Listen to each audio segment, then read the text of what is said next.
देखिए, yes, this is all the system that is attacking them. I told them inside. I said, do not worry. Do not worry.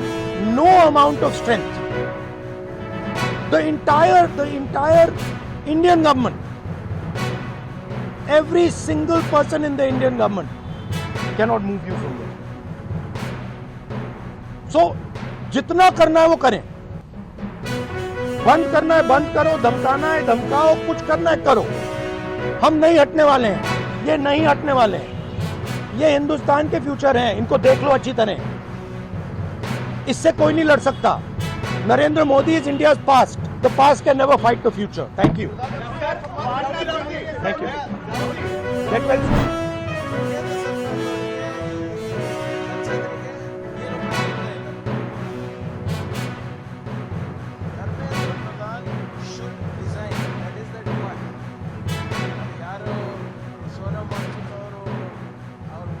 ಸತ್ಯಾಗ್ರಹ ಬಿಟ್ಟರು ಅಷ್ಟೇ, ವಿದ್ಯಾರ್ಥಿಗಳ ಭವಿಷ್ಯದ ಬಗ್ಗೆ ಕಾಳಜಿ ಇದ್ದರೆ, ಬದ್ಧತೆ ಇದ್ದರೆ, ನೀವು ಅಮೃತ ಕಾಲ ಕಟ್ಟಬೇಕು ಅಂತ ಇದ್ರೆ, ವಿಕಸಿತ ಭಾರತ್ ಮಾಡಬೇಕು ಅಂದರೆ ಯುವಕರನ್ನ ಮಾಡಲಿಕ್ಕಾಗೋದಿಲ್ಲ. ಅವರ ಹಿತಾಸಕ್ತಿ ಬಗ್ಗೆ ಒಂದು ಸ್ವಲ್ಪನ ಕಾಳಜಿ ಇದ್ದರೆ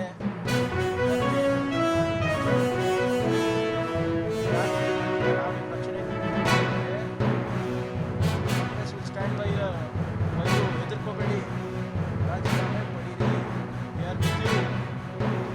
ಚಪ್ಪಲಿ ಕಸಿನ ಅಂತ ಹೇಳ್ಕೊಂಡು ಓಡಾಡ್ತಿರಲ್ಲ, ಪಾಕಿಸ್ತಾನಿಗೆ ಕಾಲ ನಿಮ್ಮೂರಿಗೆ ತೋರಿಸಿದ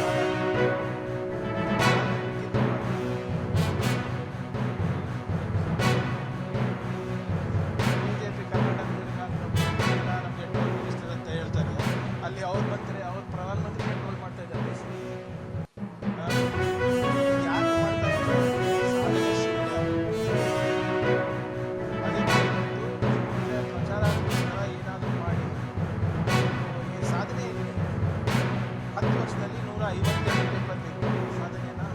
ಕೋಟ್ಯಾಂತರ ಮಂದಿ ಮಕ್ಕಳ ಭವಿಷ್ಯ ಹಾಳು ಮಾಡಿದ್ದು ಸಾಧನೆಯಲ್ಲ.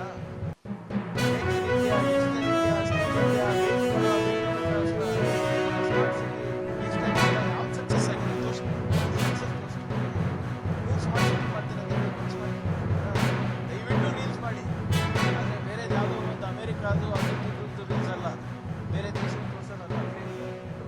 ಈ ಸಾಧನೆ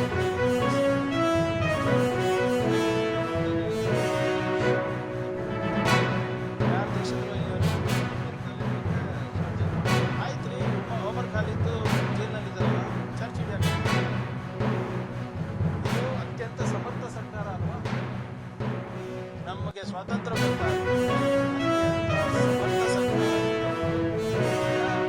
ಬಂದ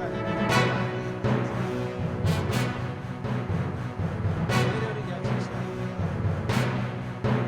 ಇವ್ರು ಯಾಕೆ ಆಂಟಿ ನ್ಯಾಷನಲ್ ಅಂತ ಘೋಷಣೆ ಮಾಡೋದಕ್ಕೆ ಏನೋ ಗುತ್ತಿಗೆ ತಗೊಂಡಿದ್ದಾರೆ. 52 ವರ್ಷ ಬೇಕಾಗಿತ್ತು ಇವರಿಗೆ